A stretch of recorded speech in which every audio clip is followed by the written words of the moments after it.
ఏం సీతక్క, వృద్ధులు బాధపడుతున్నారు, రైతులు బాధపడుతున్నారు, పెన్షన్ ఏమాయా, పథకాలు ఏమాయా అని అడిగితే మీకు ఉచ్చ ఆగుతలేదా అని చెప్పి ఓ మాట మాట్లాడుతుంది కదా. మరి ఆపుకుటిమి ఉచ్చ 100 రోజులు ఆపుకుటిమి ఏమాయా, పథకాలు ఎక్కడదా? మీరేమంతన్నా చెప్పే కదా కేసీఆర్ బిచ్చం వేస్తుండవు, రైతు బంధు కింద 10,000 నేను వస్తా, రైతు భరోసా కింద 15,000 ఇస్తా, అసలు రైతులకు ఇస్తా, కౌలు రైతులకు ఇస్తా, రైతు కూలీలకు కూడా 12,000 ఇస్తా అని మాట్లాడినోడు ఎక్కడవా?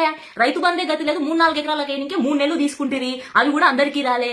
మరి రైతు భరోసా కిందనే వరికి కింటాల్ కి బోనస్ 500 ఇస్తామంటారు, అది ఎక్కడ వాయినో తెలియదు.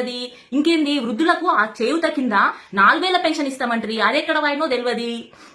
ఇంకేంది, రుణమాఫీ డిసెంబర్ 9 తర్వాత నేను వస్తా, ఉరికి పోయి బ్యాంకులో పోయి కొత్త లోన్లు తెచ్చుకోరని చెప్పి మీరు రేవంత్ అని చెప్పే దాని సోయి లేదు, అది ఎక్కడ పోయినా దాని అడ్రస్ లేదు, రుణమాఫీ అడ్రస్ లేదు, ఎలక్షన్ కోడ్ కూడా వచ్చే. ఇంకేంది, మహిళకు 2,500 నెలకి ఇస్తా, అత్తలకు పోతుంది, మరి కోడళ్ళకి ఎట్లా అని చెప్పి 2,500 కోడళ్ళకి ఇస్తా అంటే ఎక్కడ వాయే, అది లేదు. అమలు చేసిన ఒక్క హామీ అమలు చేసింది ఏంది, ఉచిత బస్సు. దాని నుంచి బస్సులు లేక ఆడోళ్ళు కొట్లాడుకుంటున్నారు, అక్కడ మోళ్లకు సీట్లు దొరుకుతలేవు, బస్సులు లేక ప్రయాణికులు ఇబ్బంది పడుతున్నారు. మీ చక్కగా అమలు చేయనందుకు పాపం ఆటో డ్రైవర్ అన్నలు ఆత్మహత్య చేసుకుంటున్నారు. మరి ఎక్కడ వాయే పథకాలు, ఎక్కడ మాయే?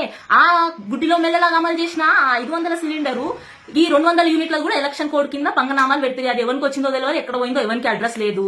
ఇంకా మీరు చేసింది ఏంది, పొడిచింది ఏంది, ఎక్కడ వాయ? మరి మేము అడుగుతున్నాం కదా, ఉచ్చాపుకొని 100 రోజుల తర్వాత అడుగుతున్నాం, చెప్ప ఎక్కడ? నువ్వు చెప్తావు, మీరు రేవంతన చెప్తాడా? పథకాలు ఏమాయే?